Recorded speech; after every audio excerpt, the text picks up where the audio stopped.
धन्यवाद सर, धन्यवाद मॅडम. मी मॅडमला विनंती करतो की त्यांनी आजच्या सेशनला सुरुवात.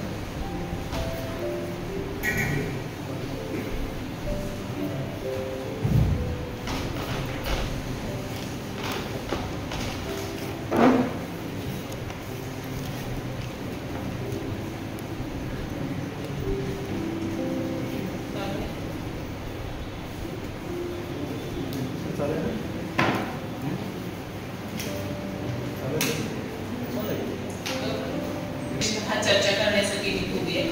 तुमच्याबरोबर मी पण बऱ्याचशा गोष्टी येत असतात आणि लर्न कराव्या लागतात. त्याही आपल्याला आज बऱ्यापैकी आपण डिस्कशन्स करणार आहोत. 2 विभाग केलेले आहेत. कालचा जो सिक्वेन्स होता प्रामुख्यानं काल आपल्याला माननीय उदलाने मॅडम यांनी जो रिसर्चचा फ्लो ठेवलेला होता आणि डेटा ॲनालिसिस पर्यंत आपण आलो, इंटरप्रिटेशन पर्यंत पण बऱ्यापैकी आलेलो होतो.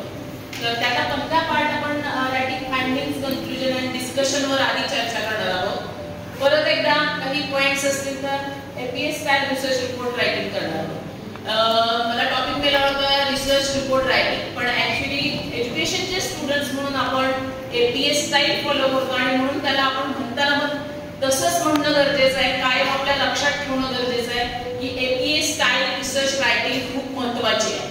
कारण त्याच्याशिवाय आपण जे स्कॉलरली वर्क करणार आहे त्याला अर्थ येणार नाही आणि ते सगळीकडे व्हॅलिड ठरणार नाही आणि त्यामुळे आपल्याला याचा विचार करावा लागणार आहे प्रामुख्याने आणि म्हणून त्याला आपण APS style research report writing असं म्हणतो. तर पहिल्या पार्टला आपण आता सुरू करूया. तर जी कंपॅरिझन मी शिकलं तर जास्त चांगलं लक्षात राहतं आपल्याला, म्हणून इथं पहिल्यांदा जे टर्म्स आहेत, कन्सेप्ट आहे, कशाला काय म्हणायचं आणि नेमकं कसं प्रस्तुत करायचं याच्या बाबतीत आधी चर्चा करून घेऊया. पहिल्यांदा तर आपण डेफिनिशन मध्ये पाहतोय की ज्या फाइंडिंग्स असतात ते जे रिझल्ट्स आहेत ते ऑब्जेक्टिव्हली आपल्याला, फाइंडिंग्सला आपण रिझल्ट्स म्हणतो, पण ते ऑब्जेक्टिव्हली आपले जे ऑब्झर्वेशन आणि इंटरप्रिटेशन आहे त्याच्यावर आपण फाइंडिंग्स काढतो आणि ऑब्जेक्टिव्हली आपण तिथं प्रस्तुत करतो नेमकं रिसर्चरला काय माहिती झालेलं आहे हे प्रिसाइज मध्ये डेटा अनालिसिस केल्यानंतर आपण जे मांडतो त्याला फाइंडिंग्स किंवा रिझल्ट्स म्हणतो. परत परत विद्यार्थी विचारतात फाइंडिंग्स आणि रिझल्ट्स मध्ये काय फरक असतो. तर रिझल्ट्स हे आपलं जे अनालिसिस केलेलं आहे त्याच्यावरून मांडतो आणि त्याला आपण इथं सिमिलर म्हणून फाइंडिंग्स हा वर्ड वापरतो, हे लक्षात घेणं गरजेचं आहे. आणि मराठीत निकाल नाही म्हणत त्याच्यावर आपण, त्याच्यावर आपण निष्कर्ष म्हणतो. परत कन्क्लुजनला निष्कर्ष म्हणायचं का असं म्हणतो, पण त्याला मराठीमध्ये कन्फ्युजनला आपण अनुमान म्हणतो, इन्फरन्सेस या पद्धतीने बोलत असतो. तर कन्फ्युजन मराठी आणि इंग्लिश वर्डचं करून घ्यायचं नाही आपण, हे पहिलं ठरवणं गरजेचं आहे. कारण बऱ्याच विद्यार्थ्यांना क्वेश्चन असतो नेमकं काय याच्यात फरक आहे, कन्फ्युजन म्हणजे काय, डिस्कशन म्हणजे काय आणि फाइंडिंग म्हणजे काय. तर जे इंग्लिश मध्ये फाइंडिंग्स आहेत त्याला आपण निष्कर्ष म्हणणार आहे मराठी, हे लक्षात ठेवायचं आहे. आणि निष्कर्ष हे जे आपल्याला डेटा आपण जे अनालिसिस केलेलं आहे, इंटरप्रिटेशन जे केलेलं आहे त्याच्यावरून जे एक्झॅक्ट माहिती होतं ते आपण ऑब्जेक्टिव्हली म्हणजे सब्जेक्ट टच न देता जसं तशी जी वस्तुस्थिती आहे ती मांडतो, ते म्हणजे फाइंडिंग्स. आणि जे कन्क्लुजन्स आहे ते आपण फाइंडिंग्सचं इंटरप्रिटेशन आहे, फाइंडिंग्स जे आहेत ते कनेक्ट करण्याचं काम करतो रिसर्च क्वेश्चन बरोबर आणि ऑब्जेक्टिव्ह बरोबर. फाइंडिंग्स किंवा कन्क्लुजन विदाउट ऑब्जेक्टिव्ह आपण काढत नाही. प्रामुख्यानं जेव्हाही आपण अनालिसिस करेल तेव्हा आपल्या डोळ्यापुढे आपले ऑब्जेक्टिव्ह पाहिजे, उद्दिष्ट पाहिजे. उद्दिष्टाला अनुसरूनच आपल्याला आपला जो डेटा आहे तो कलेक्ट करायचा आहे, त्याच्याशी अनुसरूनच साधन वापरायचं आहे. तसं ते आपण प्लॅनिंग मध्ये मांडायचं पण आहे आणि त्याच पद्धतीने आपल्याला इथे जे अनालिसिस केलेलं आहे त्याच्यावरून ऑब्झर्वेशन्स, इंटरप्रिटेशन्स आणि त्यालाच अनुसरून फाइंडिंग्स करायचे आणि मग त्याला अनुसरून कन्क्लुजन आणि डिस्कशन्स आपण रिपोर्टमध्ये मांडणार आहोत. बऱ्याच जणांची गरज असते अनालिसिस केलंय आणि उद्दिष्टांशी आम्ही कनेक्ट करत नाही किंवा हायपोथेसिसशी कनेक्ट करत नाही आणि म्हणून शेवटी आपल्याला परत परत क्वेश्चन्स पडतात नेमकं मांडायचं तरी काय असतं ह्या 4थ्या चॅप्टरमध्ये आणि 5व्या चॅप्टरमध्ये. तर ह्या गोष्टी लक्षात घेणं गरजेचं आहे की उद्दिष्टाचं बोट धरून असं म्हणते मी, उद्दिष्टाचं बोट धरून डेटा कलेक्ट करायचा आहे आणि डेटा अनालिसिस करायचं आहे आणि त्याच्यावरून फाइंडिंग्स आणि कन्क्लुजन मांडणं गरजेचं आहे. उद्दिष्ट सोडून काही करायचं नाही. त्याचबरोबर स्टाईल आहे ती कशी आहे, पण ऑब्जेक्टिव्हली म्हटलेलं आहे म्हणजे कसं करायचं आहे, न्यूट्रल आहे, कोणताही फ्लेवर द्यायचा नाहीये डिस्क्रिप्टिव्ह असेल त्या पद्धतीनं त्या फॅक्ट्स मांडणं गरजेचं आहे आणि पर्सनल ओपिनियन किंवा पर्सनल जजमेंट म्हणजे मला संशोधकाला वाटतंय म्हणून आपलं त्याच्यात तडका मारायचं नाही कोणत्याही गोष्टीचा, जसं आहे तसंच मांडणं गरजेचं आहे. आणि त्याचबरोबर कन्क्लुजन्स आहेत ते फाइंडिंग जे आपल्याला मिळाले त्याचं फाइंडिंगचं समरायझेशन आपण मांडतो तेही उद्दिष्टाला धरून मांडत असतो. त्याच्यामध्ये अनालिटिकल, इंटरप्रिटेटिव्ह आणि इव्हॅल्युएटिव्ह पद्धतीने ते मांडणं गरजेचं आहे. सिंथसाइज करायचं म्हणजे जे काय आपल्याला इम्प्लिकेशन्स किंवा आउटकम्स प्राप्त झालेले आहेत त्याचे, म्हणजे तुम्हाला लक्षात घ्या की जे फाइंडिंग्स आहेत एखाद्याला वाटलं मला काही खूप डिटेलमध्ये वाचायचं नाहीये आणि आपल्याला इतरांकडे पोहोचवायचंय की नेमकं आउटकम काय आहे आपल्या रिसर्चचं आणि ते कमीत कमी मिनिमाइज शब्दांमध्ये द्यायचं आहे आणि झिस्ट द्यायचं आपल्या संशोधनाचं, ते आपण कन्क्लुजन मध्ये मांडत असतो. आता फाइंडिंग साठी काय काय आपल्याला लागतं तर टेबल्स आहेत, फिगर्स आहेत, डिस्क्रिप्टिव्ह स्टॅट्स आहेत आणि जो क्वालिटेटिव्ह डेटा असेल तर डायरेक्ट कोड्स आहेत ते आपण मांडत असतो फाइंडिंग मध्ये. त्याच्या आधारे आपलं फाइंडिंग आपण काढत असतो. तसंच इकडे काय करतो आपण फाइंडिंगचे जे की रिझल्ट्स आहेत त्याची समरी केलेली आहे, त्याचं मिनिंग आहे, त्याचं रिलेव्हन्स आहे, रेकमेंडेशन्स काय आहेत, लिमिटेशन्स काय आहेत, या सगळ्याची गोळा बेरीज करून आपण एकत्रितरित्या कन्क्लुजन मध्ये मांडतो. ह्या गोष्टी लक्षात घेणं गरजेचं आहे. थोडंसं फास्ट होत आहे कारण बऱ्याच आस्पेक्ट्स आपल्याला कंप्लीट करायचे आहे. त्यानंतर writing, finding, conclusion and discussions काय असतं तर बऱ्यापैकी फाइंडिंग्स आहेत आपण काय रिसर्चरला फाउंड झालेलं याच्यात आपण मांडतो. रॉ जे रिझल्ट्स असतो डेटा त्याचं अनालिसिस केलंय, टेस्ट अनालिसिस आहे, त्याला व्यवस्थितरित्या ऑब्जेक्टिव्ह वाचकांच्या सोयीसाठी इंटरप्रेट करून देत असतो. त्यानंतर स्टाईल कशी असते आपली फॅक्च्युअल आहे, ऑब्जेक्टिव्ह आहे, डिस्क्रिप्टिव्ह आहे, इन्क्लूड स्टॅटिस्टिक्स सुद्धा आहे की फाइंडिंग्स मध्ये आपण बऱ्यापैकी काय आलं, लोअर आहे, ह्या सगळ्या स्टॅटिस्टिक्स मांडतो. टेबल्स आहेत, ग्राफ्स आहेत, direct codes for qualitative data असतात त्याचा विचार करतो. त्यानंतर कन्क्लुजन मध्ये समराइज द की पॉइंट्स आता पण आपण बघितलेलं होतं त्या गोष्टी काय करत असतो ते दिलेलं आहे. पण स्टाईल आणि कंटेंट कशी असते मांडायची त्याची तर फायनल आहे, कन्साइज आहे, डीप मध्ये मांडतो. त्यानंतर रिफ्लेक्टिव्ह आहे, रिफ्लेक्शन्स आहेत, पूर्ण रिसर्च आहे, रिफ्लेक्शन सुद्धा कसे आहे ऑब्जेक्टिव्ह आहे, पर्सनल टच नाही रिफ्लेक्शनला. त्यानंतर क्लोजर आहे, ऍक्शनेबल काय इनसाइट्स काय आहेत ते आपण तिथं मांडत असतो. आता डिस्कशन हे आपण इथे इंट्रोड्यूस करतोय. आधीच्या स्लाइड मध्ये पण आपण चर्चा केलेली होती फाइंडिंग्स अँड कन्क्लुजन बरोबर. आता आपण डिस्कशन जे बघतो ते इंटरप्रेट्स द कन्क्लुजन. कन्क्लुजन आपल्याला काय करायचं असतं डिस्कशन मध्ये इंटरप्रेट करायचं असतं आणि तेही आपल्याबद्दल नाही. मला असं वाटतं ना मी मांडणार नाही. आधीची संशोधनं काय झाली, जी सिमिलर कोणती संशोधन आहेत त्याच्याशी निगडीत कोणती संशोधन आहेत म्हणजे रिव्ह्यू ऑफ रिलेटेड लिटरेचरचा परत इथं सहभाग मोठा असतो की रिव्ह्यू ऑफ रिलेटेड लिटरेचर घेऊन त्या चॅप्टर मध्ये मांडतात. थ्रू आउट द रिसर्च आपल्याला रिव्ह्यू ऑफ रिलेटेड लिटरेचर घ्यावं लागतं पहिल्या चॅप्टर पासून 5व्या आणि एपीएस स्टाईल मध्ये असं लिमिटेड नाही फक्त 5 चॅप्टर असतात. त्याच्याही पिवट 6 असतात. काय असेल आपला विषय मांडू तोपर्यंत आपण मांडू शकतो चॅप्टर्स. पण बेसिक हे 5 चॅप्टर तर इसेन्शियल आहे जे आपण डिस्कस करणार आहोत आणि तुम्हाला सगळ्यांना बऱ्यापैकी एक्सपोजर पण आहे 5 चॅप्टर तर ते 5 चॅप्टर तर पाहिजेतच. आणि इथेही आपल्याला डिस्कशन जे आहे ते प्रामुख्याने चर्चा करणं गरजेचं आहे आपल्याला इथं की कसे फाइंडिंग्स इतर संशोधनाचे फाइंडिंग्स कसे माझ्याशी मिळतील होते किंवा काय डिफरन्सेस आलेला आहे आणि त्या सिनारिओमध्ये माझ्या संशोधनामध्ये एक्झॅक्टली कसं कुठं सगळ्यांना उपयोगी पडणार आहे ही बाब कन्क्लुजन मध्ये मांडणं गरजेचं आहे. आणि जे रिव्ह्यू आहे ते आपल्याला अनालिटिकल पद्धतीने कंपॅरेटिव्ह, एक्सप्लेनेटरी आणि ऍडेड पॅटर्न्स जे आहेत सातत्याने रिव्ह्यू मधून प्राप्त होतात की एखादा रिसर्च मधनं तेच आउटकम आलेलं की आयसीटी इफेक्टिव्ह ठरतंय. XYZ ने रिसर्च केला त्याचा आउटकम आहे आयसीटी इफेक्टिव्ह आहे, दुसऱ्याचा आलाय इफेक्टिव्ह आहे म्हणजे तो ट्रेंड आहे. तर तो ट्रेंड कसा आता आपल्या संशोधनाला उपयुक्त ठरतोय हेही मांडणं गरजेचं आहे. आणि त्याच लेवलला ते थोडंसं रिसर्च माझं इतरांपेक्षा कसं वेगळं आहे हेही मांडणं गरजेचं असतं. तर खऱ्या अर्थानं आपल्याला संशोधन कळलं जेव्हा आपण ह्या गोष्टी मांडतो तेव्हा आपल्याला खरं आपलं संशोधन कळतं हे लक्षात घेणं गरजेचं आहे. ठीक आहे, आता आपण पार्ट बी कडे जाऊया. APS style research report writing. तर आपल्याला माहिती आहे का आपण रिसर्च रिपोर्ट राईट करायचं बऱ्यापैकी चर्चा पण आहे पण परत एकदा फास्ट मध्ये आपण बघूया. एक तर आपल्याला काय करायचं असतं तुमच्या सब्जेक्टवर तुम्हाला मास्टर की मिळालेली आहे हे आपल्याला बघणं गरजेचं असतं. तुमचा रिसर्च क्वेश्चन्स कसा आहे मांडलेला आहे तुम्ही तो अप्लाय इतर अप्लाय आपण रिसर्च करतो फंडामेंटल मोस्टली आपल्या एज्युकेशन करत नाही. आपण आपला अप्लाइड रिसर्च करतो. तर हे अप्लाइड रिसर्च मध्ये ज्या फंडामेंटल थेरी आपण कशा अप्लाइड केलेल्या आहेत त्या आपल्याला एक्सप्लेन करायला यातून ऑपॉर्च्युनिटी मिळत असते म्हणून वापरतो.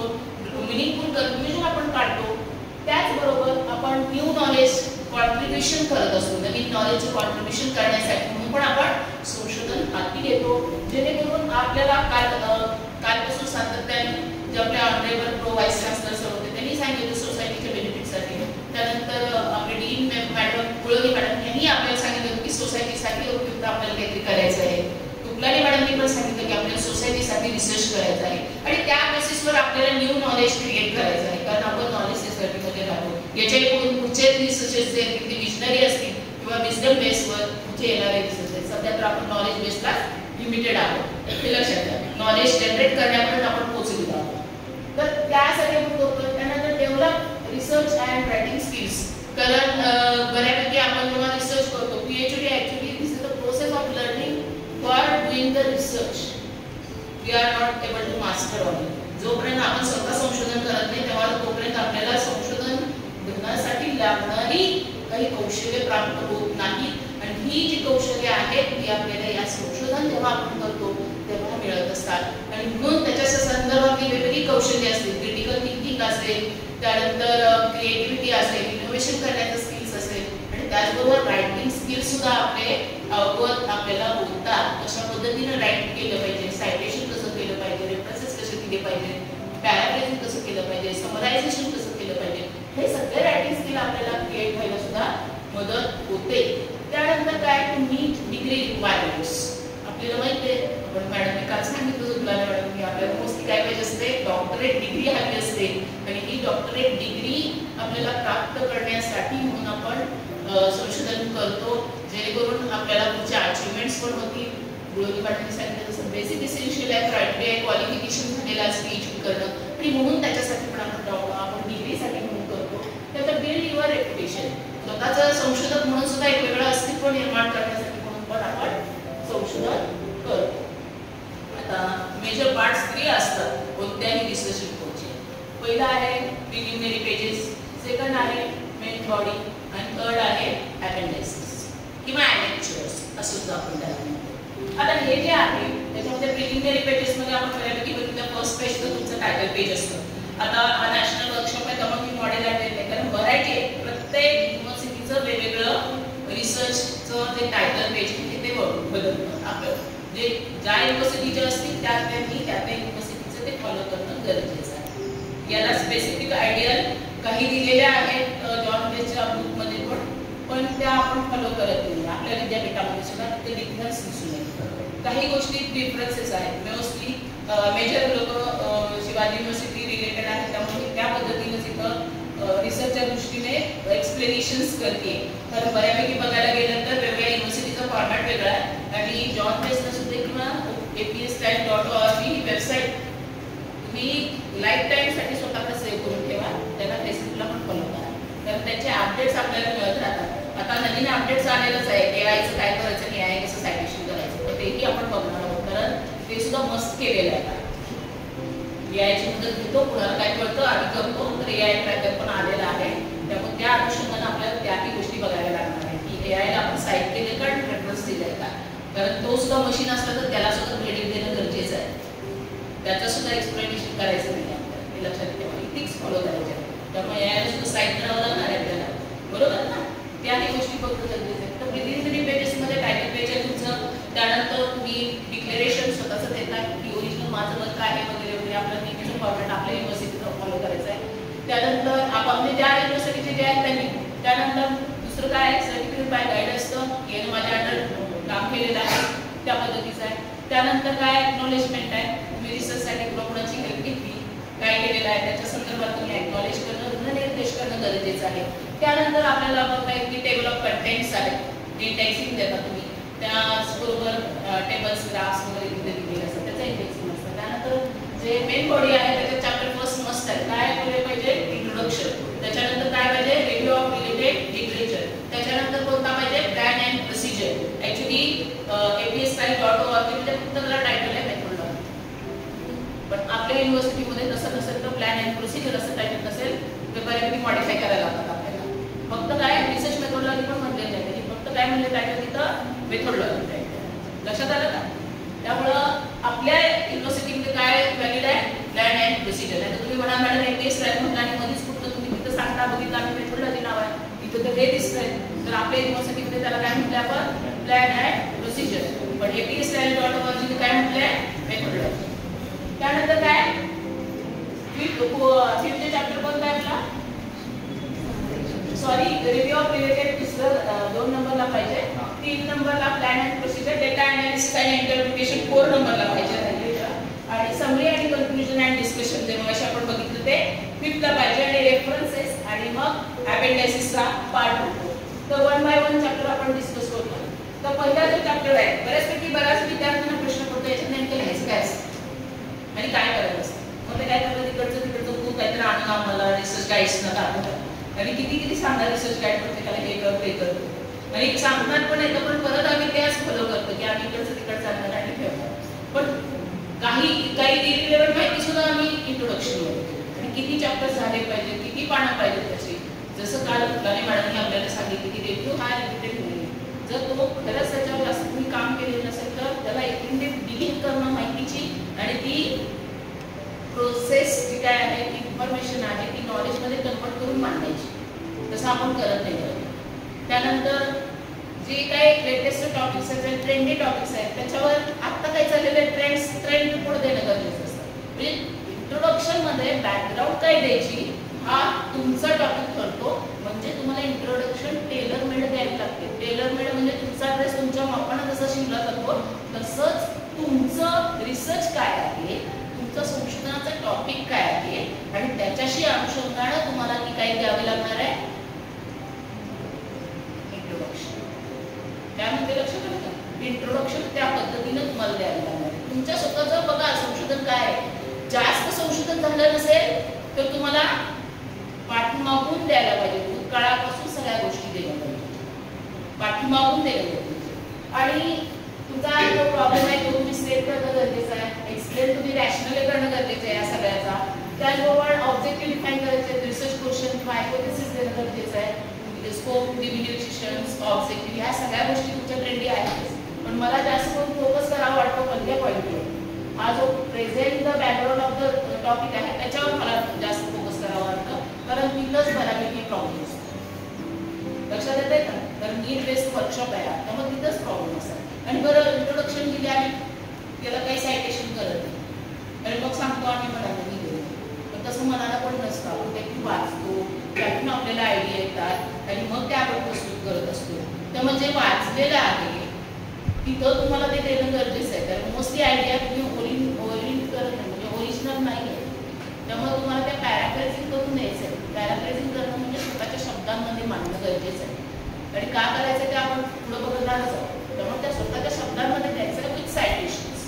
त्याला म्हणतात इंडेक्स सायटेशन्स. तर सायटेशन कसे करायचे ते आपण पुढं पाहतोयच. त्यानंतर रिव्ह्यू ऑफ रिलेटेड लिटरेचर. फक्त द्यायचं म्हणून द्यायचं नाही. आणि मुलं काय करतात, रिव्ह्यू कुठलं पण आणतात, कसेही आणतात आणि कुठल्याही साल कुठेही लावतात. तर बेसिक साल कुठलं लावायचं असतं तुम्हाला लक्षात घ्या. पहिल्यांदा जे कमी साल 2008 आणि 2009 काय सिक्वेन्स यायला पाहिजे, पहिला 2008च यायला पाहिजे, मग 2009 यायला पाहिजे. मुलांची गफलत होते. रेफरन्स सेक्शन मध्ये आम्ही अल्फाबेटिकली देतो, तसंच आपण इथं रिव्ह्यू अल्फाबेटिकली द्यायचा प्रयत्न करतो. पण तसा अल्फाबेटिकली इथं देणं एक्सपेक्टेड नाही. तर ट्रेंड रिपोर्ट देतात. वाचणाऱ्याला त्या विषयामध्ये काय काय प्रगती होत गेली आहे हे कळणं गरजेचं असतं. म्हणून सिक्वेन्स इथं अल्फाबेटिकली देणं अपेक्षित नसतं. तर कसा द्यायचा तो, क्रोनॉलॉजिकली, इयर वाईज क्रोनॉलॉजिकली. म्हणजे जो साल कमीत कमी वर्षाचा आहे त्याच्यापासून लेटेस्ट कडे जाणं गरजेचं आहे. हा इथं मांडायचा आहे. आणि त्यानुसार तुम्हाला मग जो रिसर्च आहे ते फक्त देऊन संपलं असं कारण नसतं. ते तुमच्या शब्दामध्येच मांडायचं. आम्ही आणतो कुठून तरी ॲब्स्ट्रॅक्ट वगैरे कॉपी करून मध्ये आणि मग म्हणतो हो आम्ही केलं, रिव्ह्यू घेतले, इतके झाले तितके झाले. काय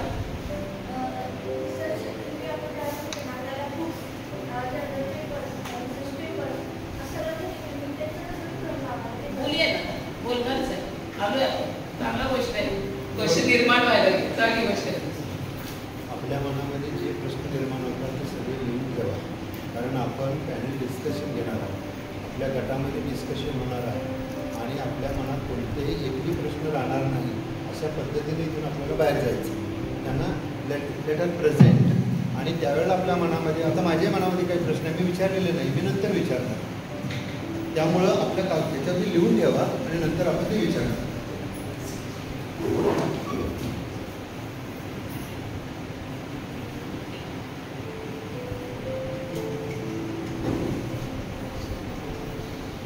चांगली गोष्ट आहे, संशोधकाला प्रश्न पडलेच पाहिजे आणि जितके जास्त प्रश्न होतील तेवढी चांगली प्रगती होणार आहे आणि तेवढंच प्रश्न आपल्याला कळणार आहे. त्यामुळे ते खूप महत्त्वाचं आहे. तर आपण ज्यावेळेला सिंथेसाइज करतो जे रिव्ह्यू दिलेले आहे ते महत्त्वाचे आहे आणि त्याच्याबरोबर रिसर्च गॅप्स पण फाइंड आउट करणं गरजेचं आहे. फक्त आम्ही दिलं आणि झालं असं नाही. माझं संशोधन का गरजेचं आहे, कारण इतकं मी ट्रेंड रिपोर्ट घेतले त्याच्याशी सिमिलर पण माझ्यासारखं संशोधनाचं टॉपिक तिथं दिसतच नाही, कारण पुनरावृत्ती तर रिसर्चच्या टॉपिकची करायचीच नसते आपल्याला. त्यामुळे त्या अनुषंगाने हे महत्त्वाचं आहे रिसर्च गॅप्स फाइंड आउट करणं आणि आपल्या संशोधनाच्या रिसर्चसाठी बॅकग्राऊंड किंवा कन्सेप्च्युअल आपल्याला जी फ्रेमवर्क आहे ती बिल्ड ही रिव्ह्यू ऑफ रिलेटेड लिटरेचरवरून गरजेची असते. आता हे रिव्ह्यू ऑफ रिलेटेड लिटरेचर घेताना पण बऱ्यापैकी सायटेशन्स महत्त्वाचे आहेत, ग्रुप्स सोर्सेस कोणते वापरले ते महत्त्वाचे आहेत, थेमॅटिकली वेगळं करणं गरजेचं आहे, रिसर्च बेस वेगळं करणं गरजेचं आहे आणि तुम्ही हे रिसर्च गॅप कसं तुमच्या संशोधनात फील करणार आहे हेही सांगणं गरजेचं आहे. आता रिव्ह्यू घ्यायचे आहेत तर त्याच्यासाठी कसं घ्यायचं आहे रिव्ह्यू, तर आपण इथं क्लासिफिकेशन्स केलेले आहेत 1 आणि 2 मध्ये. पहिल्यांदा तर आपण म्हणतोय अकॉर्डिंग टू RRL टाईप, म्हणजे काय आहे review of related literature and reviews related to researchers. लक्षात येते, review of related literature and review of related researchers हे महत्त्वाचं आहे. लिटरेचर म्हणजे काय, मग आता मॅडम म्हणल्या जर्नल्स आहेत ते थेमॅटिक जे आहे थेरी बेस आहे, कारण संशोधन जे तुम्ही करता ते कुठल्या तरी थेरीवर डिपेंड असतं. मला एखादा मल्टीमीडिया प्रोग्राम डेव्हलप करायचा आहे पण असंच नाही तयार झालेला तो, त्याला काहीतरी मी थेरी वापरलेली आहे, मी गायण्याचे काही 9 रूल्स आहेत त्याचे लर्निंगचे, थॉर्नडाईकचा रूल्सला मी विचार केला असेल, प्रोग्रामिंग लर्निंग काही आहे ती पण थेरी मी वापरलेली असेल. या थेरीवर बेसवर संशोधन आहे आणि याचा बेस आपण बऱ्यापैकी द्यायला बघतच नाही. जेव्हा आम्हाला प्रश्न विचारले जातात, मग ते मास्टर लेवलचा असू दे किंवा डॉक्टरेट लेवलचा असू दे, त्याला ज्याला प्रश्न विचारले जातात नेमकं संशोधनाची तुमचं फाउंडेशन काय आणि तिथं कमी पडतो संशोधन सांगताच येत नाही की ज्या ऑलरेडी थेरी इस्टॅब्लिश आहे, फाउंडेशनल थेरी आहे, त्याच्याशी आपलं संशोधन रिलेट करणं गरजेचं आहे. आणि मोस्टली आपण इंटरडिसिप्लिनरी डिसिप्लिनचे वापर आणि त्यामुळे तर आपल्याला बरेचशा वेगवेगळ्या गोष्टींचं फाउंडेशन आपलं तयार आहे. म्हणजे आपल्याला बऱ्याचशा ज्या शाखा आहेत त्यांचे फाउंडेशन तयार करणं, त्या बाकीच्या आस्पेक्टचा विचार करणं थेरीमध्ये गरजेचं आहे. आता तुम्ही मॅडमचा जो प्रश्न होता की आम्ही जर्नल वगैरे कुठं घ्यायचं आहे, तर जर्नल जर रिसर्च बेस असेल तर रिसर्चच्या टायटलखाली घ्यायला पाहिजे आणि जर्नल जर थेमॅटिक असेल तर आपल्याला लिटरेचरच्या हे लक्षात ठेवायचं. लिटरेचर आहे का रिसर्च हे लक्षात ठेवायचं. हे 2 ब्रॉड झाले. त्याच्यानंतर खाली जो आपण दुसरा जो दिलेला आहे क्लासिफिकेशनचा आणि प्रामुख्याने according to the geographical area, पहिल्या तर आपण रिव्ह्यू ऑफ रिलेटेड लिटरेचर असू दे किंवा रिव्ह्यूज रिलेटेड रिसर्चेस असू दे, त्या दोन्हीचं वेगळं केलं. जेव्हा रिव्ह्यू ऑफ रिलेटेड लिटरेचर असेल त्यावेळेला इन इंडिया कॉन्टॅक्ट घेणं गरजेचं आहे आणि आता आपण ग्लोबल सिटिझनशिप म्हणतोय, मग ग्लोबल लेवलला गेलेलो आहोत आणि बऱ्यापैकी ह्या एक्सचेंज पण चालू आहे सगळ्यांच्या संशोधनाचा आणि इझिली आपल्याला काही अब्रॉडला जाऊन घ्यावे लागत नाही त्याचं संशोधन. गुगल आपल्याला स्कॉलर असेल, बाकीच्या गोष्टी आहेत तिथून पण आपल्याला रिव्ह्यू मिळत राहतो. मग अशाला आपल्याला 2 कॅटेगरीमध्ये रिव्ह्यू देणं गरजेचं आहे, म्हणजे इन इंडिया आणि दुसरा कॅटेगरी म्हणजे ॲब्रॉड्स. इन इंडियाचे आपल्याला बरं कन्क्लुजन ड्रॉ करायचे, गॅप्स काय आहेत ते फाइंड आउट करायचे आणि त्यानंतर आपल्या संशोधनाला कसं या रिव्ह्यूच्याद्वारे डायरेक्शन्स मिळालेले आहेत किंवा दिशा मिळालेली आहे तेही स्पष्ट करणं गरजेचं आहे.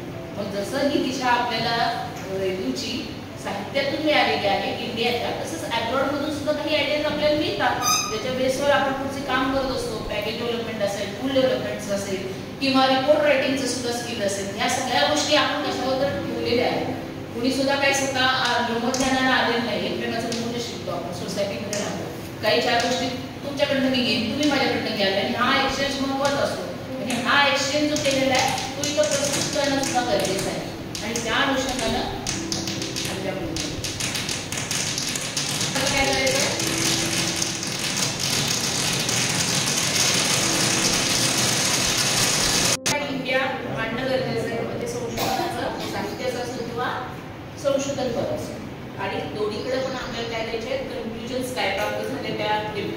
रिलेटेड लिटरेचर सगळीकडून 1, 2, 3 फायटिंग्स पण आणि कन्क्लुजन आपण एकत्रित देऊ शकतो. त्यानंतर आपल्या संशोधनाला काय गती मिळालेली आहे, दिशा काय मिळालेली आहे हे सुद्धा मांडणं तितकंच गरजेचं असतं. म्हणजे असं का करायचं आपण प्रत्येकाचा प्रश्न असतो, कारण तुम्हाला कन्सेप्च्युअल क्लॅरिटी वाटते तुम्ही ज्यावेळेला या गोष्टी लिहिता त्याच्यावर विचार करता. कारण याच्यामुळं काय होतं, नेमकं आपण त्यातनं काय घेतो हे सुद्धा आपल्या लक्षात यायला येतं की आपल्याला संशोधनात त्यातनं काय मदत देतो हे सुद्धा आयडेंटिफाय होतं आणि त्याच्यामुळं स्वतःला संशोधकाला ती दिशा प्राप्त होते. आणि हे आम्ही कधी करतो, रिपोर्ट रायटिंग करतात, पण त्याच्या आधीपासून ह्या नोंदी ठेवणं गरजेचं असतं. ज्या त्यावेळेला टायपिंग करा तुम्ही त्यावेळेला, पण ही कंटिन्युअस चालणारी प्रोसेस आहे. रिपोर्ट लिहायचे त्यावेळेला आम्ही आणून जमा करायचं नाही आहे. ज्या वेळेला आपण रिपोर्ट घेतोय आपली तुमचं फायनल सबमिशन होत नाही त्या दिवसापर्यंत त्या विषयामध्ये काय बदल होत आहेत, काय नवीन बाबी आलेले आहेत, या सगळ्या मानणं गरजेचे आहेत. कारण त्यामुळे आपल्याला त्या विषयाबाबतीत इन्साईट प्राप्त होते. एवढंच काय, तिथपर्यंत आपलं रिसर्च सबमिशन केलं, थिसिस सबमिशन झालं म्हणून संपलं असं नाही. तो विषय आपल्याला through out the life time पुढे न्यायचं एक संशोधन करून तिथल्या तिथं आपल्याला थांबणं अपेक्षित नाही. हे लक्षात ठेवणं गरजेचं आहे. त्यामुळे कंटिन्युअस रिव्ह्यू घ्यायला पाहिजे. कशाला सांगितलं, आम्हाला सजेशन दिलं कमिटीने आणि परत असं झालं असं म्हणण्यात त्याच्यात अर्थ नाही. हे सगळ्यांनी जाणून घेणं गरजेचं आहे. कारण त्याच्यामुळं जी इन्साईट आहे आपल्याला व्हायवा देताना सुद्धा क्लिअर होते. आता लेटेस्ट काय आहे या माझ्या विषयामध्ये आणि मी कसं रिलेट करू शकतोय आणि यातून माझा आउटकम काय असणार आहे, सोसायटीला माझा रिसर्च कसा बेनिफिट ठरणार आहे इथंपर्यंत. नंतर मग काही तुम्ही ग्रुपमध्ये कन्वर्ट करू शकता, त्याच्यावर पब्लिकेशन्स देऊ शकता, जेणेकरून सगळ्यांपर्यंत तुमचं संशोधन पोहोचू शकेल. केलं आणि थिसिस तिथंच कुठेतरी PGBTIला पडलं किंवा विद्यापीठाच्या लायब्ररीत पडलं असं अपेक्षित नसतं. त्याच्यावर जास्तीत जास्त एक्सपोजर तुमच्या रिसर्चचं तुम्हीच एक्सपोजर त्याला सगळ्यांच्यापर्यंत पोहोचवायचं काम करायचं आहे. कारण तुम्ही सोसायटल बेनिफिटसाठी हे वर्क करता. डिग्री तर मिळणारच आहे पर्सनल लेवलला, पर्सनल बरोबर जनांचं सुद्धा कुठेतरी कल्याण व्हावं या अनुषंगाने ते काम करणं गरजेचं असतं. आणि जर ते सिस्टमॅटिक केलं तर नेमकं पहिल्यापासूनच जर तुम्ही सिस्टमॅटिक करत असाल तर पुढे जाऊन तुम्हाला अवघड होत नाही.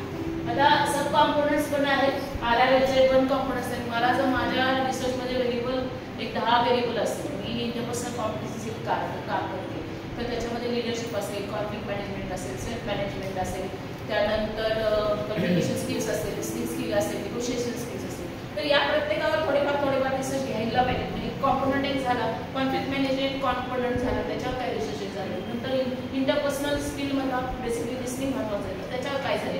ह्या सगळ्या गोष्टींचं ट्रेनिंग आपल्याला देणं गरजेचं असतं. त्याच्या संदर्भात रिव्ह्यू काय मिळाले, लिटरेचर काय मिळालं, त्याच्या संदर्भात आपल्याला इंडियनमध्ये काय मिळालं, अब्रॉडमध्ये काय मिळालं, रिसर्चेस बाबतीत काय मिळालं ते सुद्धा देणं गरजेचं असतं.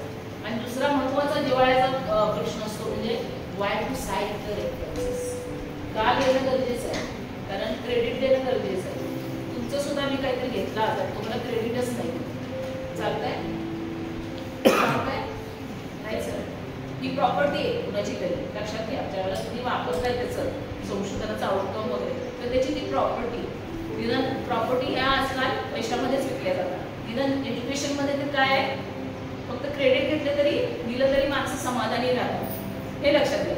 आणि मग या अनुषंगाने आपल्याला काय करायला पाहिजे, त्यांना क्रेडिट देणं गरजेचं असतं. आणि म्हणून क्रेडिट देण्यासाठी आपल्याला साईट करायचं आहे, प्लॅगरिझम अवॉइड करायचं आहे आपल्याला, की बाबा क्रेडिटच नाही दिलं परत कोणतरी येऊ शकतं ना, एवढं माझं कॉपी करून मी तिथं टाकलंय, मला क्रेडिट तर दिलंच नाही, कॉपी पण केलंय. कोणत्याही स्तरावर आपलं डिग्री असेल किंवा आपलं वर्क कॅन्सल होऊ शकतं, काही फाईन आपल्याला बसू शकतो, याही गोष्टी बघणं गरजेचं आहे. म्हणून फार चिकित्सक पद्धतीनं आपण काय करतोय, कुणाचं लिटरेचर घेतोय, कुणाचं काय घेतोय, सगळ्या गोष्टी विशेषतः विचार करणं आणि प्लॅगरिझम अवॉइड करायचं आहे, क्रेडिट द्यायचं आहे. शिवाय तुम्ही स्ट्रेंथन करताय बरं, कारण प्रत्येक संशोधक कुणाच्या तर खांद्यावर चढूनच असतं, बरोबर ना. इंडिव्हिज्युअली तर करतच नाही, कुणाच्या तर खांद्यावर चढतोय, कुणाचा खांदा वापरला त्याच्यासाठी, तो खांद्याला नको तो क्रेडिट द्यायला आपल्याला. आणि शिवाय काय स्ट्रेंथन करतोय, त्याच्यामुळं माझं पूर्ण रिसर्च चाललेला आहे, तर त्याला क्रेडिट दिलं. आणि प्लस जे काय ऑथेंटिकेशन आहे तुमच्या संशोधनाचं तुम्ही वाढवता, त्याला क्रेडिट देतो. बाबा खरंच त्यांनी वापरलेलं आहे, आधीचं संशोधन खूप झालेलं आहे आणि त्यांनी वापरलं म्हणून आपण वापरतो, म्हणून ते ऑथेंटिकेशन करण्यासाठी म्हणून सुद्धा दुसऱ्याला साईट करणं गरजेचं आहे, जेणेकरून आपलं वर्क स्ट्रेंथनिंग होऊ शकेल. त्यानंतर रीडर्सना हेल्प करायची आहे की कुठलं संशोधन वापरलंय आणि तुम्ही कुठं रेफर करू शकता, त्याही गोष्टी देण्यासाठी सुद्धा सायटेशन गरजेचं आहे. आणि अकॅडमिक स्टँडर्ड्स जे आपल्याला APS स्टाईल वापरायला आहेत तर तेही देणं गरजेचं आहे. वेगवेगळे स्टँडर्ड्स आहेत, APS, LML आणि शिकागो स्टाईल्स आहेत. आपल्या एज्युकेशन मात्र बाबतीत आपण काय वापरतो APA. तर त्या गुड स्कॉलरली प्रॅक्टिससाठी म्हणून आपल्याला हे काम करणं गरजेचं आहे. आता इन टेक्स्ट सायटेशन कसे द्यायचे त्याचा एक नमुना आपण बघूया. डायरेक्ट APS कडे डॉट असं डायरेक्ट लाईफ टाईमसाठी आपल्याला ही वेबसाईट यूज करता येते आणि त्यांनी दिलेल्या बऱ्याचशा गोष्टी आपल्याला पाहता येतात. लक्षात घ्या, इंटेक्स सायटेशन कसं द्यायचं त्यांनी दिलेलं आहे. प्रोव्हाइड्स जनरल गाईडलाईन्स आहे. अप्रोप्रिएट लेवल साईट करायचं किती, पॅराफ्रेजिंग कसं करायला पाहिजे, त्याही गोष्टी दिलेल्या आहेत. त्यांनी तुमच्या वर्ड्स मध्ये स्टेट आयडियाज करायचे, कोट द वर्ड्स कशा पद्धतीने द्यायला पाहिजे आणि त्याचे सगळे बऱ्यापैकी इंटरनल त्यांनी बाबी बऱ्याचशा दिलेल्या असतात. त्या आपल्याला गरजेचं आहे. इथे सुद्धा पूर्णपणे लिंक आहे, पुढे जाऊ शकतो. अलग लक्षात, तर ह्या गोष्टी तुम्ही पाहणं गरजेचं आहे. म्हणजे ग्रामर कोणतं पाहिजे, गाईडलाईन्स कोणते पाहिजे, ह्या पूर्ण तुम्हाला दिसून येते. पेपर असेल, रिसर्च पेपर करत असाल तर त्याचा फॉर्मॅट कसा पाहिजे, इंटेक्स सायटेशन कोणत्या पद्धतीने करायला पाहिजे, मेकॅनिक्स ऑफ स्टाईल काय आहे, रेफरन्सेस कसे द्यायचे, टेबल्स अँड फिगर्स. बऱ्याच वेळेला कळत नाही, बरेच जण विचारतात फिगर्सला वर टायटल द्यायचं आहे, खाली द्यायचं आहे. पाहिलं आम्हाला कुठेच गाईडलाईन्स नाही. आम्ही बऱ्यापैकी परत काय करत नाही, जाऊन बघत नाही. कशात बघत नाही, पुस्तकात जाऊन बघत नाही. आणि ते कॅरी करणं सुद्धा आम्हाला शक्य नसतं. मोबाईलमध्ये सुद्धा तुम्ही इझी गोष्टी ऍक्सेस करू शकता. तिथे जायला तर कंटाळा नाही करणं गरजेचं आहे. बरोबर आहे ना, आम्ही करतच नाही. आपण इथं होतो इंटेक्स सायटेशनला बेसिक प्रिन्सिपल्स काय, अल्फाडेटा सायटेशन सिस्टीम कशी आहे ती पण दिलेली आहे. छोट्या छोट्या गोष्टीत शिकाय, एकदम जास्त पण करायची गरज नाही. पण सायटेशन कसं करायचं हे शिकवलं तर परत परत वारंवार विद्यार्थी विचारतच राहतात काय करायला पाहिजे. इथं दिलेलं रेफरन्स लिस्ट एंट्री कशी करायला पाहिजे. तर सायटेशन मध्ये अलेक्झांडर पीए 2018 दिलेला आहे. हा बेसिकली आपण कुठं वापरतो, चॅप्टर मध्ये. आणि त्याला कसं शोधायचं रेफरन्स लिस्ट मध्ये, तर इथे अलेक्झांडर पीए 2080 दिलेला आहे. त्या पुढच्या गोष्टी दिलेल्या आहेत, त्याच्यानुसार करणं गरजेचं आहे. आणि इथे व्हिज्युअल लिटरसी फार गरजेची आहे या सगळ्या गोष्टी मांडताना. की बाबा साल कसं दिलंय, नाव कसं दिलंय, त्याच्यानंतर कॉमा दिलाय का, त्याच्यानंतर त्याचं कॅपिटल मध्ये दिलेलं आहे का, ह्या गोष्टी आम्ही बघत नाही. म्हणजे वेगळंच काही करून विद्यार्थी आणतात. त्यानंतर कधी ब्रॅकेट द्यायचं आहे, कधी फुल स्टॉप आहे, त्याच्यानंतर कोणता फॉन्ट वापरलेला आहे, तो बाबा इटॅलिक आहे का टाइम्स न्यू रोमन साधा दिलेला आहे, कधी इटॅलिक वापरलेला आहे, ह्या गोष्टी पाहणं गरजेचं आहे तुम्ही. आणि बऱ्यापैकी न पाहता आम्ही काय करत असतो, तसंच येतो की कसं मांडायचं बरं. आणि त्या गोष्टी कितीही सांगितलं तरी विसरतो. एक नमुना पुढे असेल तर बऱ्यापैकी ह्या गोष्टी मांडतो आपण. मग अशी मॅडमने विचारलं होतं की जर्नलचं वेगळं कसं असतं, पुस्तकाचं कसं असतं, ह्या गोष्टी कशा मांडायला पाहिजे. तर त्याचे सगळे नमुने इकडे तुम्हाला दिसून दिलेले. कसं करायचंय, काय करायचंय, ह्या सगळ्या दिलेल्या आहेत. एकदा भेट देऊन या, कारण आपल्याला असलेल्या वेळामध्ये ह्या सगळ्या गोष्टी डिटेल देता येतील. तुम्ही खरं व्हिज्युअल लिटरसी दृक साक्षरता म्हणजे जिथं कुठल्या गोष्टी काय आलेल्या आहेत त्या पाहणं, तो पॅटर्न काय आहे, तो ट्रेंड काय आहे, ह्या गोष्टी बघणं गरजेचं असतं. आणि त्याच गोष्टी आम्ही पाहत नाही आणि म्हणून मग परत परत आमच्या चुका होत राहतात. हे लक्षात घ्या. तर त्या नाही झाल्या पाहिजे. त्यांचे लेटेस्ट गोष्टी आहेत त्या ब्लॉग्स मध्ये येतात. इव्हन एआयचं कशा पद्धतीनं साईट केलं पाहिजे याही गोष्टी त्यांनी दिलेल्या आहेत. याही गोष्टी लक्षात घ्या. ओपन चॅट जीपीटी दिलेला असेल तर ओपन चॅट जीपीटीला कसं जायला पाहिजे याही बाबींचा उल्लेख केलेला आपल्याला दिसून येत असतो. तर त्या गोष्टींकडे थोडंसं लक्ष देणं गरजेचं आहे. लेटेस्ट एपीए काय, एपीए स्टाईल की काय ऑर्गनायझेशन आहे ती काय नवीन लेटेस्ट काम करतेय, त्यांचं काय चाललेलं आहे सध्या, ह्या सगळ्या गोष्टी मिळतात. फेसबुकला सुद्धा आहे. आम्ही त्यांना फॉलो करणार नाही, दुसरं लिंकवर फॉलो करतो. तर आपण आता जाऊया चॅप्टर 2. तर आपण बघितले त्या गोष्टींच्यासाठी कशा पद्धतीनं डिस्कस घ्यायचे असतात. चॅप्टर 3 मध्ये सुद्धा तुम्हाला रिसर्च डिझाईन काय स्पेसिफिकली तुमचं मांडायचं. भरमसाठ आपण थेरी देतो. थेरी कुठे द्यायची, तिथं सपोर्ट करायचं आपल्याला. मग अशीच सांगितलं आपण रिव्ह्यू ऑफ रिलेटेड लिटरेचर कोणाच्या खात्यावर असो आपलं संशोधन जातं तर कुठला नेमकं रिसर्च डिझाईन वापरलाय, का वापरलेला आहे, कशासाठी वापरलेला आहे, ह्या गोष्टी आम्हाला देणं गरजेचं असतं. त्या देत नाही. मेथड कोणती आहे ती देत नाही आम्ही बऱ्यापैकी, म्हणजे आपण काय वापरली ती देत नाही, आणि त्याची कॅरेक्टरिस्टिक्स काय आहेत आणि त्या संशोधनाचे जे कॅरेक्टरिस्टिक्स आहेत ते माझ्या संशोधनासाठी काय लागू पडतात आणि म्हणून मी कसं वापरलेलं आहे त्याचं एक्सप्लेनेशन गरजेचं असतं, ना की थेरी जी पुस्तकात दिलेली आहे. थेरी तर सगळ्यांना माहिती हो, तुम्ही का नवीन देता मग? लक्षात येतं का?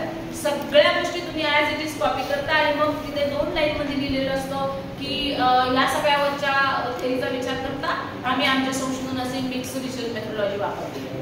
काय उपयोग आहे?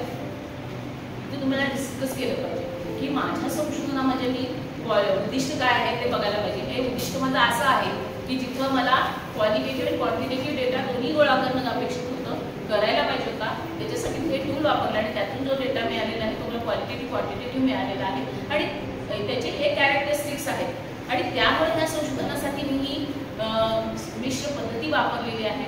आणि माझ्या संशोधनाला त्याचे कॅरेक्टरिस्टिक्स कसे काय बसतात, कोणकोणत्या गोष्टीत बसतात हे त्याच्यात बसवणं आणि मग त्याच्यावर डिस्कशन तुम्ही करणं विथ सायटेशन्स आणि मग त्या मांडणं गरजेचे असतं. आम्ही फक्त काय करतो, काय केलं आतापर्यंत, थेरी आणतो, त्यांनी तसं दिले म्हणून आम्ही लिहितो आणि त्यांच्या वेळेला वेगळा काळ होता, तेच तुम्ही फॉलो करू नका. इथं रोजच्या क्षणाक्षणाला काय बदलायला लागलंय, ज्ञान बदलायला लागले, म्हणजे ज्ञानात भर पडायला लागली. मग त्या नवीन ज्ञानाची विचार करायचा नाही का? मी आज सांगितलेली जी सायटेशनची संकल्पना आहे, एपीएसला काहीतरी वेगळं वाटलं उद्या करेल. आज फक्त त्यांनी ChatGPTला कसं साईट करायचं दिलेलं आहे, इतर सोर्सेस कसे करायचे ते पण देतील.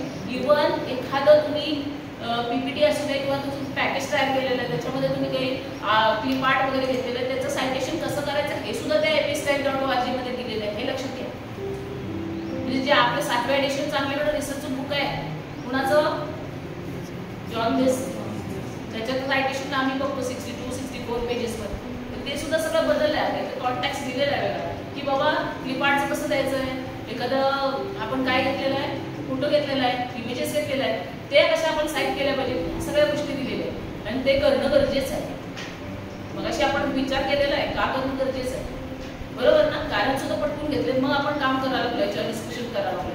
जोपर्यंत कारण पडत नाही तोपर्यंत बुद्धिजीवी ऐकत नाही, मग ते करायला तयार होत नाही, बरोबर ना?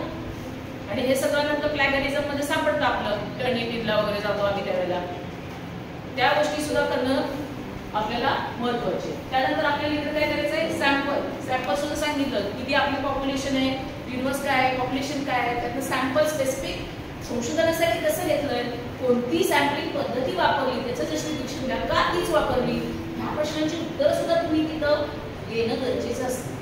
आम्ही फक्त ही वापरली म्हणतो आणि मग थेरी देतो आणि संपतो. कुणाची थेरी मराठीत असले तर मुळे उमाठी आम्ही वापरतो, बन्सी बिहारी वापरतो किंवा आकृती बागलावांचं पुस्तक वापरतो आणि आमचं काम संपतं, बरोबर ना?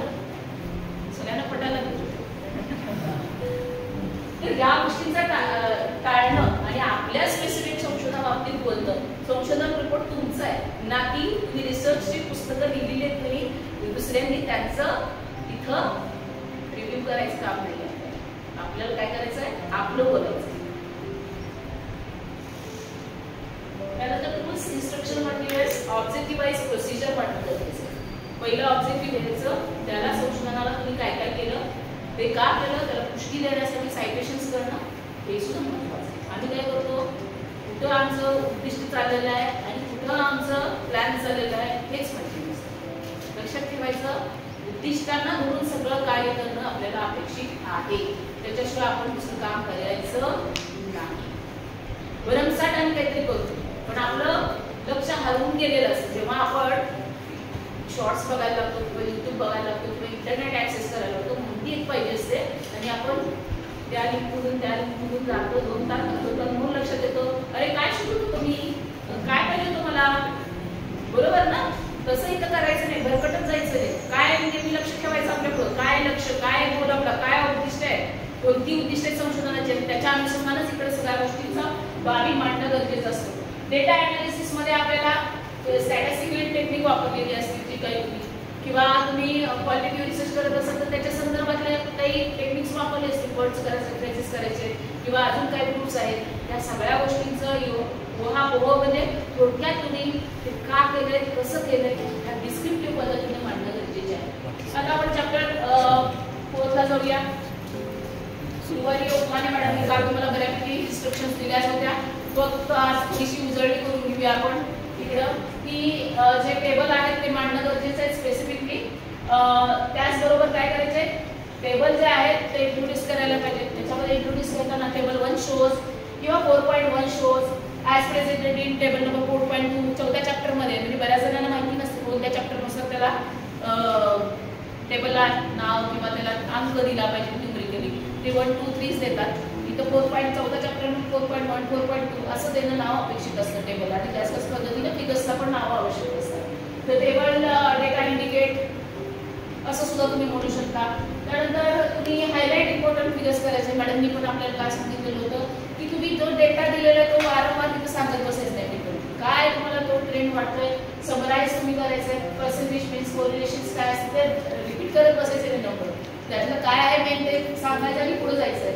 इंटरप्रिटेशन करताना सुद्धा ट्रेंड्स, कंपॅरिझन, सिग्निफिकंट रिझल्ट्स काय प्राप्त झालेले आहेत आणि त्या गोष्टी तुम्ही इथं मांडणं गरजेचं असतं. आणि तुमच्या रिसर्च क्वेश्चन म्हणजे किंवा ऑब्जेक्टिव्ह असतील तर त्याला तुम्हाला रिलेट करायचे आहे. आणि फाइंडिंग्समध्ये टेबल इंट्रोड्यूस करणं, जो डेटा आहे तो डिस्क्राईब करत राहणं आपल्याला अपेक्षित आहे.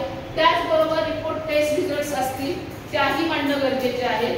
त्या आपण बघत नाही बऱ्यापैकी. आणि आपण काय करायचं हा नुसता विचार करतो आणि मग फाइंडिंग्स, इंटरप्रिटेशन यामध्ये काय नेमकं फरक असतो तो समजून घेत नाही. तर त्या कशा पण चर्चा केली होती त्या पद्धतीने विचार करणं गरजेचं आहे.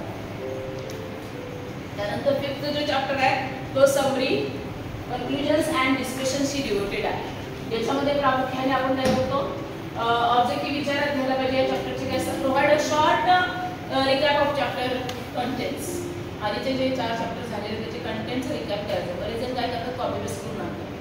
तुम्ही तुमच्या शब्दामध्ये त्याची समरी करणं गरजेचं असतं. फर्स्ट चॅप्टरमध्ये काय दिले काय नाही हे समरी करायचंय. समरी म्हणजे समरी सांगितली ना शाळेमध्ये सगळेजण शिकले समरी कशी करायची, तर तीच करत नाही आहे तसं कॉपी पेस्ट करतो. एका दुसऱ्या मुद्दा इकडे काढायचा आणि मग आम्ही काय म्हणतो हा समरीचा आमचा चॅप्टर झाला. तर तसं करणं अपेक्षित नाही आहे. तुम्हाला तुमच्या शब्दामध्ये परत एकदा त्याची समरी देणं अपेक्षित आहे. प्रत्येक चॅप्टरची पॅरेग्राफ वाईज द्या किंवा कन्सेप्च्युअल द्या आणि त्याचं डिस्क्रिप्शन द्या. तर त्या गोष्टी देणं अपेक्षित असतं, ते करत नाही. जे पॉईंट्स मेन आहेत ते हायलाईट करणं गरजेचं आहे, त्याही गोष्टी आम्ही करत नाही. त्यानंतर स्मूथ ट्रान्झिशन असतं नेक्स्ट चॅप्टरला कसं, त्याही बाबी विसरतो आहे तिथे तिथे समरी करताना. असतो की फर्स्ट चॅप्टरमध्ये या गोष्टी डिस्कस केल्या, सेकंड चॅप्टर आहे याच्याशी डिवोटेड आहे आणि या गोष्टी रिव्ह्यू ऑफ रिलेटेड लिटरेचरमध्ये कॅटेगरायझेशन करून दिलेले आहे. हे सुद्धा आम्ही मांडायला विसरतो. ते त्या गोष्टी देणं गरजेचं असतं, तर त्याच्यावर तुम्ही फोकस करणं गरजेचं आहे. आणि हे रायटिंग करताना समरीचं चॅप्टर तुम्हाला क्लिअर पाहिजे. तुम्ही सिम्पल लँग्वेज वापरली पाहिजे, कॉम्प्लिकेटेड वापरू नका. कमीत कमी शब्दामध्ये युजर फ्रेंडली पाहिजे. वाचकांसाठी आपल्याला आपण देणारा असतो त्यामुळे ती युजर फ्रेंडली पाहिजे. पुढच्या आपल्याला काय म्हणायचं ते स्पष्ट कळलं पाहिजे, याचाही विचार करणं गरजेचं आहे. त्यानंतर चॅप्टर्स पर्पज आणि मेन फाइंडिंग सुद्धा तुम्हाला हे देणं गरजेचं आहे. आणि नेक्स्टला काय येणार आहे त्या गोष्टी तुम्ही लिहिली करून देणं अपेक्षित असतं. आता कन्क्लुजन राईट करताना काय करायचं, मग अशी तर आपण फाइंडिंग्स, कन्क्लुजन अँड डिस्कशन बघितलं. तर राईट करताना कोणती प्रिकॉशन घ्यायचे, एंटायर थिसिस क्लोज करायचं आहे म्हणजे शेवट आपण गाठलेला आहे. या चॅप्टरला बऱ्याचपैकी मग शेवटला कन्क्लुजन दिलं म्हणजे क्लोजर लिहून पण आणतात. तर तशी अपेक्षा नसते. तुमचं कन्क्लुजन अँड डिस्कशन देतात तिथंच तुमच्या चॅप्टरचा क्लोजर असतो. कारण बऱ्यापैकी मागच्या चॅप्टरला लिहिलं ना आम्ही क्लोजर हे डिस्कशन केलेलं आहे, तसंच ह्या चॅप्टरला विद्यार्थी लिहून आणायचा प्रयत्न करतात. तर त्या गोष्टी आपल्याला इथं अपेक्षित नसतात, हे लक्षात घ्या. इथं काय अपेक्षित आहे की कन्क्लुजन मध्ये तुम्ही ऑब्जेक्टिव्ह वाईज जे काय केलेलं आहे ते सगळं एकत्रित मांडणं गरजेचं आहे. ते कसं मांडायचं याची चर्चा मगाशी आपण केली होती. कोणते वर्ब्स वगैरे त्याच्यासाठी वापरायचे हे सुरुवातीलाच आपण चर्चा केलेली आहे. कारण कालच्या ग्रुपमध्ये आपल्याला कोणते केलं गरजेचं होतं म्हणून. त्यानंतर की कॉन्ट्रिब्युशन्स हायलाईट करायचे म्हणजे इथं बरंच रेफरन्सेस आणि सायटेशन्स देणं गरजेचं आहे. प्रॅक्टिकल इम्प्लिकेशन्स काय आहेत त्याही बाबी बोलणं थोडक्यात गरजेचं आहे. लिमिटेशन्स कशा या संशोधनाच्या झालेल्या आहेत त्याचाही विचार इथं करायचा आहे. आणि रेकमेंडेशन्स त्याच्यानंतर देणं गरजेचं आहे. आणि ब्रीफली समराईज करायचं आहे. व्हॉट मॅटर्स मोस्टली तेही बोलणं गरजेचं आहे. मेन कॉन्ट्रिब्युशन्स इन दिस नॉलेज याही गोष्टींचा इथं विचार करणं गरजेचं आहे. ठीक आहे. डिस्कशनसाठी आपल्याला काय होतं, कन्क्लुजनचं इंटरप्रिटेशन आपण डिस्कशनमध्ये देतो. आणि मग अशी सांगितलं ज्याच्या खांद्यावर आपण उभा राहिलेला आहे त्यालाही सेट करणं, काय ट्रेंड आहे ते वापरणं, आपल्याशी मिळतं काय आहे त्या गोष्टींचा विचार करणं, याही गोष्टींचा इथं विचार करायचा आहे. आणि त्यानंतर जनरल आपल्याला एपी स्टाईलचं फॉर्मॅटिंग करायचं. काही काही फॉर्मॅटिंग कसं करायचं हे कळतं, टेबल कसा करायचा, फिगर्स कुठं मांडायचे, याही गोष्टींचा विचार केलेला असतो. आता तुम्हाला माहिती की APStyle.org दाखवलेलं आहे. तिकडे तुम्हाला काही क्वेश्चन आला की बाबा मला फिगर कशी मांडायची आहे, तिथे जाऊन रेफरन्स घेऊ शकता, पाहू शकता. कारण तुम्हाला फोटो इमेजेस कसे द्यायचे तेही पाहू शकता. आणि फॉन्ट साईजची अशी रेस्ट्रिक्शन्स नाही किती साईजचा फॉन्ट वापरायचा टेबलसाठी स्पेसिफिक. तुम्ही तो हॉरिझॉन्टली वापरू शकता, व्हर्टिकली वापरू शकता. त्याच्यासाठी पेज आमचं खूप मोठं काय झालेलं आहे, टेबल झालेलं आहे. तर त्याचं सेटिंग कसं करायचं हाही बऱ्याच जणांना प्रश्न असतो. तर त्या सेटिंगमध्ये सुद्धा या गोष्टींचा विचार करायला पाहिजे. Exceptional cases running text matter व्यतिरिक्त आपल्याला काय करता येतं, काही एक्सेप्शन्स टेबलसाठी लिंकसाठी देता येऊ शकतात. त्यानंतर आपल्याला फॉन्ट जो आहे तो टाइम्स न्यू रोमनच वापरणं गरजेचं असतं. रनिंग टेक्स्टसाठी 12 आपण फॉन्ट वापरतो आणि टायटल वगैरे असतील, हेडिंग्स मेन असतील तर 16, सब हेडिंग्सना आपण 14 वापरतो. याही गोष्टींचा विचार करायचा. आणि मराठी असतील तर ते युनिकोड फॉन्ट वापरायला विसरायचं नाही. शेवटला आम्ही थिसिस सबमिशनला पण मग युनिकोडमध्ये वापरायचं होतं आणि मग आता ते कन्वर्ट होत नाही, कारण आता विस्फोटायला लागले. मग परत आपली नव्याने सुरुवात होते मराठीचं. त्यामुळे सजग राहा. पहिल्यापासून जे रिपोर्टिंग करताय, यूज करताय, या सगळ्या गोष्टी आपल्याला करायच्या असतात, जेणेकरून हा जो फॉन्ट आहे सगळीकडे आपल्याला वापरता येतो. तुम्ही युनिव्हर्सलायझेशनच्या कोडचा आहे, जेणेकरून मराठी जिथं असेल, हिंदीमधून तुम्ही काही लिहित असाल तर त्या गोष्टी सगळीकडे ओपन होऊ शकतील. कारण आता थिसिस काही पहिल्यासारखे हार्ड कॉपीमध्ये जात नाही, हे लक्षात घ्या. सॉफ्टमध्ये जातात चेकिंगला. मग ज्याच्याकडे चेकिंगला गेलं त्याकडे कम्प्युटरला फॉन्ट नसेल तुमचा तर तिथं ओपन होत नाही. त्यामुळे तो युनिकोडमध्ये द्यायचा आहे. जिकडे जाईल युनिव्हर्सल आहे कोड, तिकडे जाईल तिकडे ते ओपन होतील. याची दक्षता तुम्हाला स्पेसिफिकली घेणं गरजेचं आहे. कारण तुम्ही संशोधनाच्या कोणत्याही स्टेपवर असाल, पहिल्यापासून असाल तर हे तर फॉलो करायला पाहिजे. पण ज्या स्टेपला असाल तिथं तर लक्षात घ्या की font is must for Marathi आणि देवनागरी लिपीसाठी. त्यानंतर तुम्हाला number and titles figures properly द्यायचे. त्याचं कसं सिक्वेन्सिंग द्यायचं हे आपण jpstyle.org ला बघू शकतो. इन टेक्स्ट सायटेशन विसरायचं नाही. स्पेसेस आउटपुट्स अनएडिटेड चार्ट्स असतील तर आपण ते इन्सर्ट करायचे नाही. स्पेसेस चार्ट्स वगैरे असतील तर ते फायनल असतील तर आपल्याला देणं गरजेचं आहे. त्यानंतर पास्ट टेन्स मोस्टली वापरायचं आहे आपल्याला. फॉर्म काय झालेलं आहे त्याच्या बाबतीत. आणि प्रेझेंट्स टर्म टेन्स वापरायचं आहे. जे एस्टॅब्लिश्ड फॅक्ट्स असतील त्यांच्या संदर्भात, हेही विसरायचं नाही आहे. त्यानंतर प्रूफ रिडिंग गरजेचं आहे. आम्ही करतो सगळं कंबाईन करतो आणि गाईड पुढे आणून ठेवतो. गाईडला म्हणतो कर बाबा प्रूफ रिडिंग, कोण गाईड करत बसणार नाही. तुम्हाला वेळ तुमच्या थिसिसचं थरो बघण्यासाठी गाईडला वेळ नसतो, हे लक्षात घ्या. त्यांनी केलंय त्यांचं काम, त्यांच्या पुढे पडलेले असतात, ते सांगू शकतात प्रूफ रिडिंग करून घ्या. या गोष्टी मेजर वाटतायत वर सांगते, पण 1 by 1 वर्ड्स करणं जरा आवड असते. ते तुम्ही प्रिकॉशन घ्यायचे. टायपोग्राफिकल मिस्टेक कशा टाळता येईल याच्याकडेही लक्ष देणं गरजेचं आहे की कानामात्रा चुकलं आहे, स्पेलिंग चुकलेले आहेत. तर आपण स्टँडर्ड पद्धतीनं आपलं संशोधन प्रस्तुत करत नाही. त्यामुळे या गोष्टींकडे विचार करायचा की प्रूफ रिडिंग हे मस्ट आहे आणि मगच गाईडकडे ते घेऊन जायचं. त्यानंतर सायटेशन मॅनेजर्स आहे, सोरेटो आहे, मेंडली आहे. शिवाय तुमच्या वर्डमध्ये सुद्धा सायटेशन मॅनेजमेंट आम्हाला दिसतच नाही, कसं करायचं आमच्या लक्षातच येत नाही. वर्डमध्ये सुद्धा ऑप्शन आहे की रेफरन्सेसचा, तर तिकडे सुद्धा तुम्ही एंट्री करून ऑटोमॅटिक तुमची रेफरन्स लिस्ट तयार करू शकता, त्याचीही हेल्प घेऊ शकता. त्यानंतर 1 इंच मार्जिन्स सगळ्या साईडने जे बाइंडिंग करायचे, कारण पाठवून आहेत आपल्याला थिसिस आपल्याला सबमिशन करायचं, तर ज्या साईडला तुम्हाला बाइंडिंग करायचं तिकडे 1.5 इतकं मार्जिन ठेवणं गरजेचं, कारण 5 हा आहे तो बाइंडिंगमध्ये पॉईंट जातो. त्यानंतर इंडेंट पॅरेग्राफ्स तुम्ही गरजेचं आहे. सगळीकडे इंडेंट एक्सेप्ट करून घ्या. कुठला पॅरेग्राफ आमचा आत कमी जातो, दुसरा आमचा डायरेक्ट कुठं तरी जात राहतो, तिसरा आणखी कुठं तरी निघालाय, या गोष्टी टाळण्यासाठी इंडेंटिंग करणं गरजेचं असतं पॅरेग्राफचं, ते करून घ्या. स्टॅटिस्टिकल तुम्ही काही प्रॉब्लेम सिम्बॉल्स वगैरे देत असाल तर स्पेसिफिकली ते इटॅलिकमध्ये देणं गरजेचे असतात, त्याची नोंद घ्या. त्यानंतर give brief introduction to each chapter comprising previous chapter, हे महत्त्वाचं आहे. आम्ही जातो चॅप्टर नाही लागतो इंट्रोडक्शन करतो, ते इंट्रोडक्शन लिहिणं सुद्धा वरचं असं गरजेचं नसतं. तर तुम्हाला काय म्हणायचं आहे की सुरुवातच करायचं आहे, previous chapter deals with this काय असेल ते थोडक्यात तिथं पॉईंट द्यायचं आहे आणि present chapter is dealing with this, या पद्धतीने त्याची सुरुवात करणं गरजेचं असतं. तिथंच बऱ्याच वेळेला आम्ही विसरतो आणि शेवटला सुद्धा तशा पद्धतीने कन्क्लुजन करून पुढच्या चॅप्टरची इंट्रोडक्शन करून देणं गरजेचं आहे, जेणेकरून त्याच्यात थिंकिंग होईल. त्याही गोष्टी आम्ही विसरतो आणि समरी प्रत्येक चॅप्टरची शेवटला थोडक्यात ते कन्क्लुजन देणं गरजेचं असतं. त्यातून काय त्या गोष्टींकडे लक्ष द्यायला पाहिजे. आणि रेफरन्स लिस्टचे काही जनरल रूल्स आहेत, त्यामध्ये तुम्हाला रेफरन्सेस बोल्ड सेंटर्ड काय तुमचं स्टाईल आहे त्यानुसार देणं गरजेचं आहे. डबल स्पेसिंगमध्ये असणं गरजेचं आहे. हँगिंग इंडेंट म्हणजे फर्स्ट लाईन पहिल्यांदा येते, त्याच्यानंतरच्या खालच्या लाईन 3ऱ्या किंवा 5व्या अक्षराखाली येत असतात, त्या गोष्टी मॅटर करतात. त्यानंतर अल्फाबेटिकल ऑथर लावायची आहे, अल्फाबेटिकली ABCD नुसार रेफरन्स लिस्टमध्ये सगळं ऑर्गनाईज करायचं, इथं सालानुसार करायचं नाही, जसं रिव्ह्यूमध्ये आपण म्हटलं होतं त्या पद्धतीने. त्यानंतर इंडेक्स सायटेशन मॅच करायचं, म्हणजे तुम्ही बघा रेफरन्स लिस्टमध्ये भरपूर दिलेलं आहे, टेस्टमध्ये मात्र त्याचा उल्लेख नाही आहे, म्हणजे की लेखकाचं नाव आणि साल काय आहे, तो कुठे लिहिते, त्याचं टायटिल किंवा पेज नंबर किती असेल तर ते मॅच होत असेल तर तिकडेही सुद्धा तुम्हाला बघणं गरजेचं असतं. तर त्या गोष्टींकडे लक्ष द्यायला पाहिजे. स्वतः रिव्ह्यू करून बघा की माझा पहिला चॅप्टर आहे, मी रेफरन्स दिलेला आहे, त्या चॅप्टरमधले सायटेशन्स काय आलेत का, परत रेफरन्समध्ये पूर्ण त्याचा रेफरन्स दिलाय का, हे क्रॉस चेकिंग करणं गरजेचं असतं आणि ते कायम तुम्ही करत राहणं गरजेचं आहे. ओके.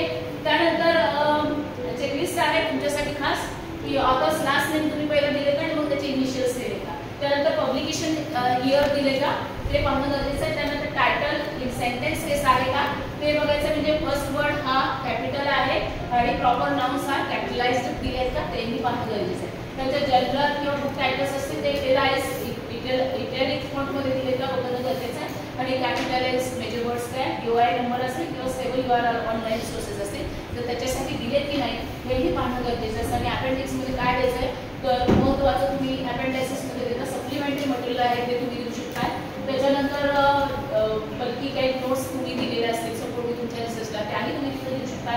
कॉमन आयटम्स असतील, रॉ डेटा आहे, त्यानंतर डिटेल्ड टेबल्स चार्ट्स असतील, कॉन्सेंट फॉर्म्स असतील, लेटर ऑफ परमिशन्स असतील, एक्स्ट्रा टेक्निकल डिटेल्स असतील, ॲडिशनल फिगर्स असतील आणि यापेक्षा तुम्हाला अजून काहीतरी वाटतं की ते देणं आणि माझ्या रिसर्चसाठी सपोर्ट करणं गरजेचं आहे तर तेही देणं गरजेचं आहे. पण हे नुसतं द्यायचं नाही आहे तर परत त्याचा सिक्वेन्स जो असतो तो थ्रूआउट द चॅप्टर जिथं जिथं तुम्ही त्याचा उल्लेख केलेला आहे तिथं अपेंडायसिस काही नंबर असेल तो देऊन तो मॅच करणं गरजेचं असतं. फ्रॅगमेंट चेकआउटचं राहिलं तुम्हाला सांगायचं पण अशी म्हटलं होतं त्याच्या पद्धतीनं बऱ्यापैकी तुमचं थिसिस झाल्यानंतर टर्निंग ग्रामरली सेमास अँड कॉपी स्केप याच्यासाठी तुम्ही काय करू शकता प्लॅगरिझम चेक करू शकता. प्लस AI साठी टर्निंग्स AI, त्यानंतर टर्निंग्स AI डिटेक्टर आलेला आहे, त्यानंतर GPT-0 आलेला आहे, कॉपीलिक्स AI डिटेक्टर, त्यानंतर 0 GPT अशाही पद्धतीनं आलेल्या आहेत. त्यामुळं मगाशी सांगितल्याप्रमाणे तुम्हाला जे काही तुम्ही ओपन सोर्सेस वापरत असाल किंवा तुमचे AIs वापरत असाल तर त्याच्यासाठी सुद्धा तुम्हाला साईट